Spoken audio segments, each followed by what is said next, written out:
क्या उत्तराखंड की नदियों को साफ करने के लिए बनाई गई योजनाएं सिर्फ और सिर्फ सरकारी कागजों में ही चल रही हैं? हम ये इसलिए कह रहे हैं क्योंकि जिन सीवेज ट्रीटमेंट प्लांट्स के लिए सालों पहले करोड़ों का बजट पास हो चुका था, आज तक उनके लिए एक ईंट भी नहीं रखी गई। वजह, अधिकारियों को सीवेज ट्रीटमेंट प्लांट के लिए जमीन ही नहीं मिल रही है। नमस्कार, मैं हूं रक्षिता बोरा और आप देख रहे हैं खबर उत्तराखंड। उत्तराखंड में सीवेज के पानी का नदियों में जाना एक बड़ी और गंभीर समस्या है। घरों का, होटलों का, बाजार का, संस्थानों का और बड़ी बड़ी फैक्ट्रियों का जो गंदा पानी है वो सीधा गंगा, टोंस, कोसी, सरयू, गौला, काली, यमुना, कोई भी नाम ले लीजिए, हर नदी में पहुंच रहा है। अब इन्हीं नदियों को प्रदूषण से बचाने के लिए सीवेज ट्रीटमेंट प्लांट लगाए जाते हैं ताकि इस गंदे सीवर के पानी को बिना उपचार के नदियों या झीलों में ना छोड़ा जाए।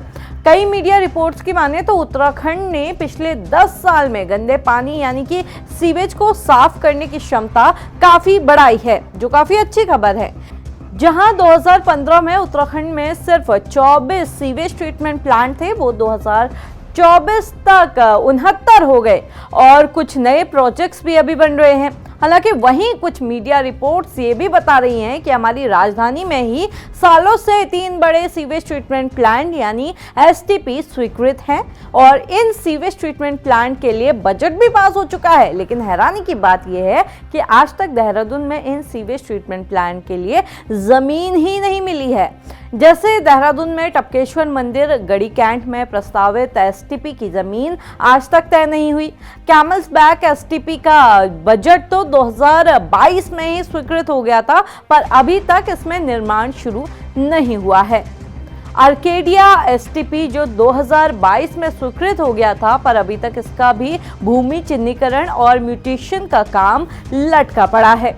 राजधानी देहरादून के लिए ये चिंता की बात इसलिए भी है क्योंकि देहरादून में जनसंख्या के साथ ही टूरिस्टों की संख्या भी लगातार बढ़ रही है। लिहाजा जितने ज्यादा लोग उतना ज्यादा सीवर, और अगर इस सीवर को बिना ट्रीट करे नदियों में, झीलों में छोड़ दिया गया तो उसका खामियाजा भी हम सभी को भुगतना होगा।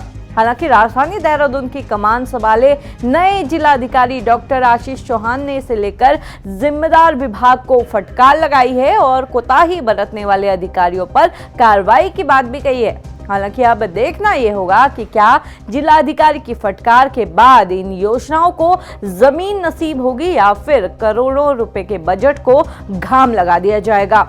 अब आप इस पूरी खबर को कैसे देखते हैं, कमेंट करके जरूर बताइएगा।